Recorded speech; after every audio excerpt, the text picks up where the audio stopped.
Okay, let's unpack this. It is February 2026, and if you're a sports fan right now, your brain is probably, well, it's probably slowly melting. Yeah, it's definitely a lot to take in. Right. We just came off Super Bowl LX, which was huge, and now if you turn on the TV, it's basically just, walls of snow and ice. Milano Cortina. Exactly. The Winter Olympics are technically dominating the headlines everywhere. It just feels like there is way too much going Yeah, on. so really busy month. I mean, usually you get that post Super Bowl lull, right? Like a little NBA All-Star break breather to just catch your breath. Yeah, normally. But not this year. The whole globe is watching Italy right now. But, and this is why we're here, while the eyes of the world are technically on the slopes, there's a very specific, very intense pivot happening down in H-Town. Houston, Texas. The UFC has landed at the Toyota Center. And usually February is a bit of a quiet period for MMA, because they've got that massive numbered event coming up. Let's do 326 in March. Right, UFC 326. So this fight night in Houston is technically supposed to be the appetizer, the thing to just tide fans over. Just a placeholder? Exactly. But looking at the stack of sources we have for today, this does not feel like a placeholder card at all. It really doesn't. And I think that's exactly why we're doing this deep dive into the source material today.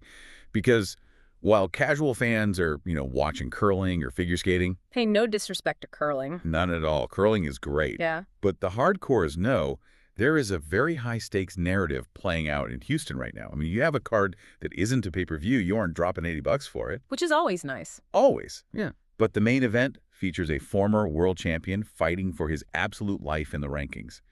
And he's going up against a guy who has seemingly completely forgotten how to lose. That is the perfect hook. It's a free card, but the stakes feel incredibly high for the division. So for everyone listening, here's our mission for this deep dive. Let's lay it out. We're going to break down the confirmed results from the undercard that just wrapped up, because there was some serious violence there involving a move called a crucifix that we really need to get into. Oh, man, yeah. We definitely have to talk about that. Then we'll do a full tactical analysis of this main event between Sean Strickland and Anthony Hernandez. And finally, we found a really clever hack in the business reporting for how to actually watch this event if you don't have the right streaming service. Which is key for you guys listening, because the streaming landscape is getting, honestly, just as complicated as the fighting styles. It really is an absolute maze right now. So let's dive right into the deep end. The main event. Sean Strickland versus his nickname is Fluffy. Anthony Fluffy Hernandez. Fliffy. Can we just acknowledge that Fluffy is an absolutely terrifying nickname for a guy who locks himself in a cage with people? It is the ultimate misdirection. I mean, you hear Fluffy, you think soft. You think approachable, like a golden retriever. But then you watch the tape on Anthony Hernandez, and it is the complete and total opposite. But before we get to his tape, we really have to set the stage with Sean Strickland. We do. The controversial American. He's the former middleweight champion. Exactly. And we really have to look at where he is at this exact moment in his career. He's trying to bounce back from that lackluster loss to Dricus du Plessis. Right, back in February 2025. Yeah. So he lost the belt. He's been out for a year. And the narrative around him in the sources has totally shifted. They keep using the specific phrase for him now, the decision machine. Because that's what the data says. If you look at his record, 6 of his last 7 wins have gone the distance. Strickland's game just isn't about the highlight reel knockout anymore. It's attrition. Pure attrition. It's about dragging you into deep water. He stands very upright. He uses that Philly shell defense with his shoulder rolled up, and he just jabs you over and over. He talks to you in there, too. He talks to you. He paws at your hands, and he essentially just makes you fight 5 incredibly hard, miserable rounds. It really is a test of your cardio and your will. It feels like psychological warfare just as much as it is physical. He's not trying to knock your head into the third row. He's just trying to make you want to quit. Precisely. He makes it ugly. He shuts down your offense by being right in your face, parrying every punch you throw, and just touching you constantly. It is notoriously frustrating to fight against. But then on the other side of the cage, you have Anthony Hernandez. And the articles describe this guy as being on a torrid pace. Which almost feels like an understatement when you look at the numbers. Totally. He's riding an 8-fight win streak dating back to 2021. And unlike Strickland, who is perfectly happy to just coast to the scorecards, Hernandez is a pure finisher. A finisher, and specifically a submission hunter. In that 8-fight streak we read about, he has 6 finishes. That's a crazy ratio for this level of the sport. It is. He took out Roman Dolidze. He finished Michel Pereira. He stopped Roman Kopylov. The guy is just a blur of motion in the cage. His cardio is basically weaponized. He doesn't just want to win the round on points. He wants to break you structurally. Exactly. And that's where this matchup gets really interesting for me. You have the guy who wants to go 25 minutes of slow burn, annoying pressure against the guy who wants to choke you unconscious in the second round. The clash of styles is perfect. It is. And the odds makers have definitely noticed this dynamic. This honestly blew my mind when I was reading the source material. Strickland is the former champ. He has the big name recognition, but he's the underdog in this fight. It's a pretty massive anomaly. Right. Strickland is sitting at plus 225, while Hernandez is the clear favorite at minus 285. That is a huge shift in perception. Why do you think that is? Is it just recency bias from odds makers? A lot of it is momentum. The odds makers are essentially betting on the trajectory of these two guys.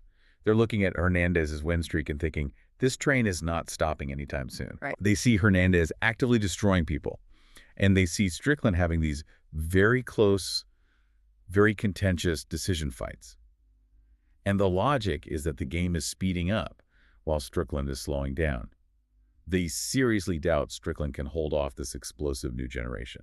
But wait, looking at the betting analysis in our sources, there's a very specific angle here that the smart money is targeting.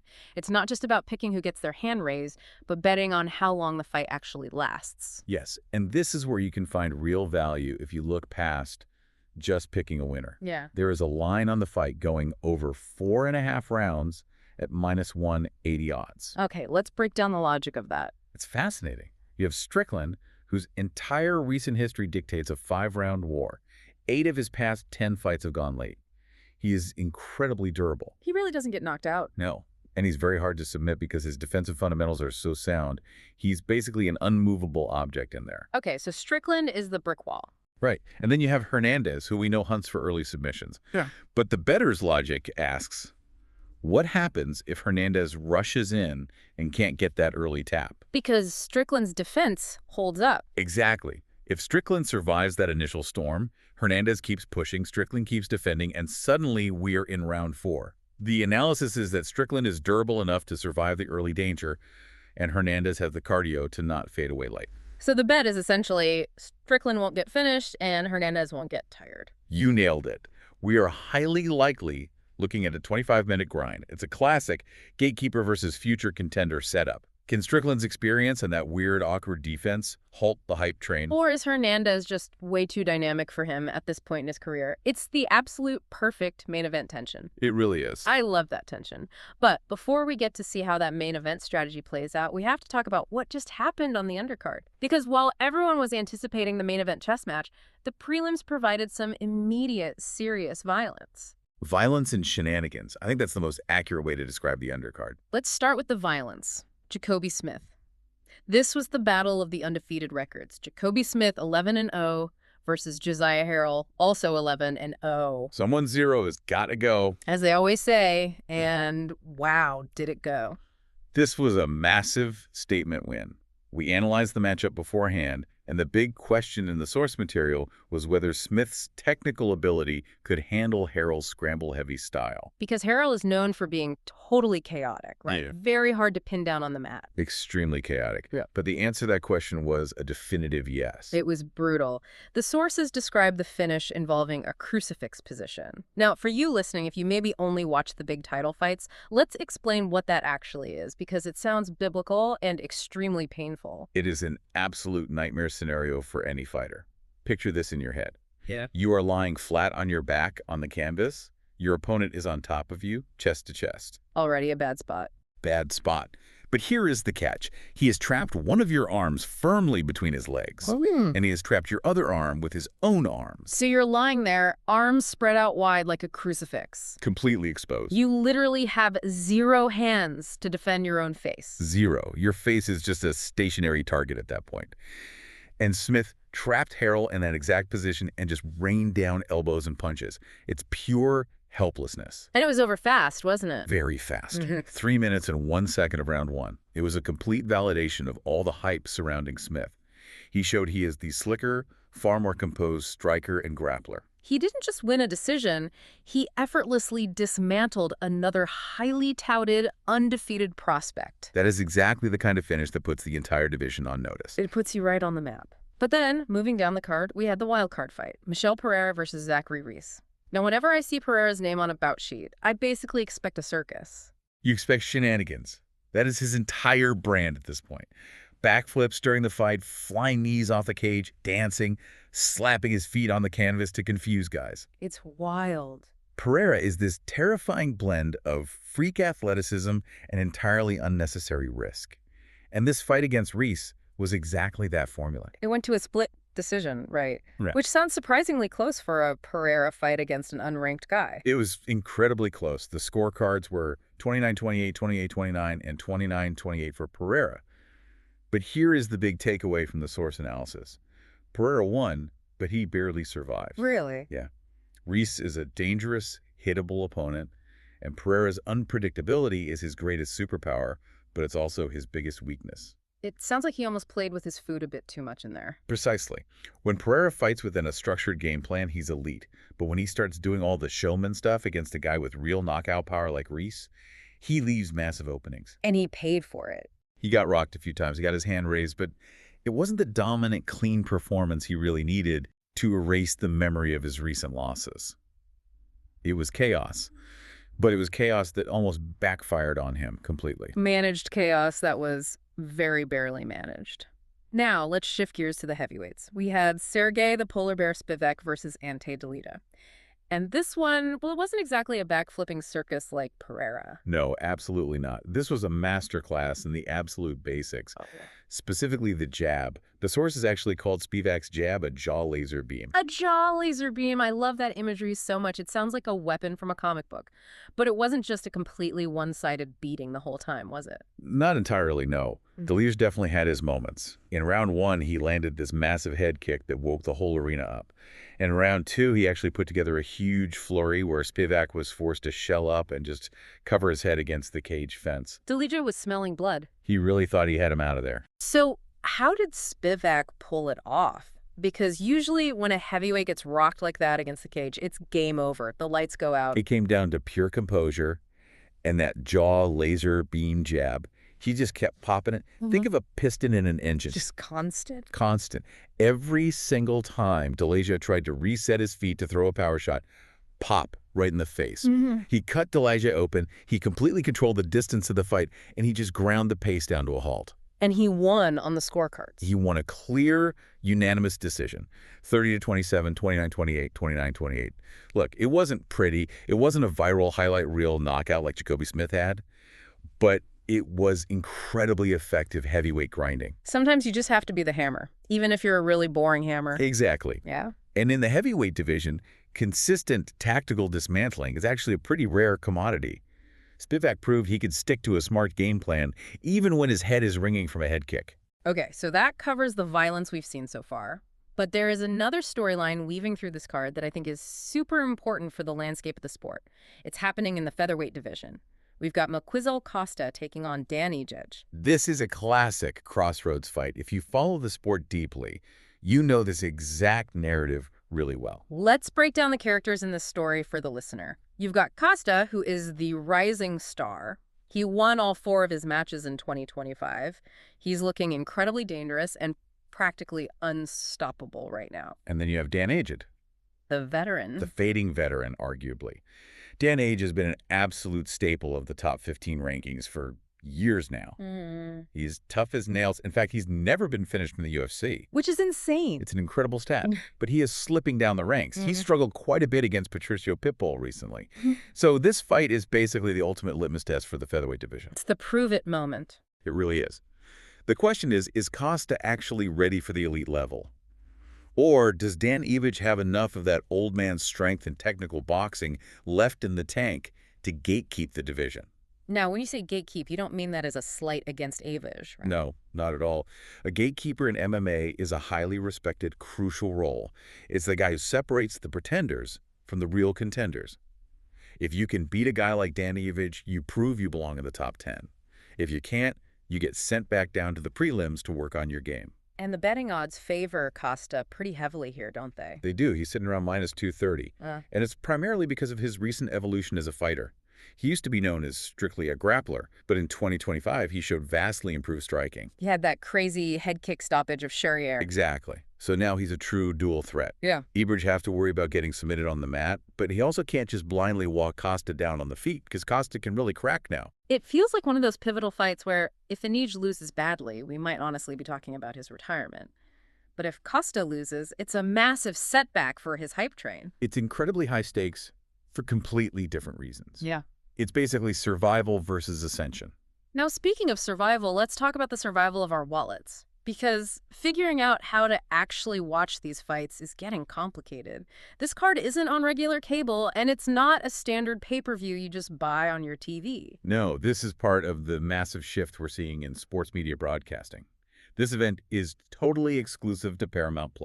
Which honestly surprised me when I read it. When I think of Paramount+, I usually think of watching Yellowstone or the new Mission Impossible movie. I definitely don't associate them with guys locked in a cage fighting. Well, they're aggressively trying to corner the live sports market right now. They already have March Madness, they have the NFL on CBS, and now they are actively locking down these UFC Fight Nights. They clearly want to be a one-stop shop for sports fans. But here's the viewing hack that I thought was just genius in our source material. Because nobody really wants to add yet another $9 monthly streaming subscription just for one single night of fights. Right. But the sources pointed out a really clever loophole. It's a great tip. So Paramount Plus itself doesn't offer a free trial directly on their website anymore. They closed that door a while ago. However, Walmart Plus still does. The grocery delivery service. Yes, the Walmart delivery service. Yeah. If you sign up for a 30-day free trial of Walmart Plus, one of the perks included in that trial is a fully active Paramount Plus subscription. So let me get this straight for everyone listening. You go to Walmart's website, you sign up for the free 30-day trial of their delivery service. That automatically activates Paramount Plus. You get to watch Strickland and Hernandez beat each other up completely for free. And then what?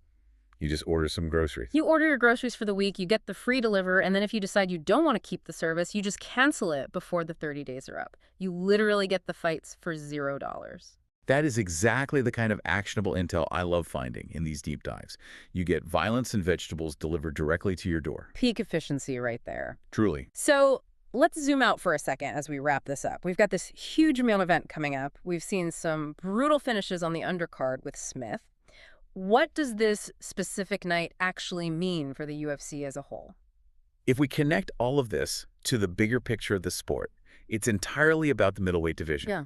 You have Dricus du Plessis sitting alone at the top with the championship belt. He needs a fresh challenger. The winner of this Strickland versus Hernandez fight is directly positioning themselves for a title shot. Probably sometime in late 2026. Most likely, yeah. Right. And if Hernandez wins, it's fresh blood for the division. It's a dynamic guy du Plessis has never shared the cage with. Exactly. It easily sells a new era narrative to the fans. But if Strickland wins, it sets up the big rematch. It's the fight that arguably was a draw the first time they fought in a lot of people's eyes. So either way, the champion is definitely sitting at home watching this main event very closely. Oh, without a doubt. And for the undercard winners, like Jacobe Smith, it's all about building that next generation of pay-per-view stars. Yeah. That crucifix knockout wasn't just a cool clip for social media. It was a warning shot to the entire roster.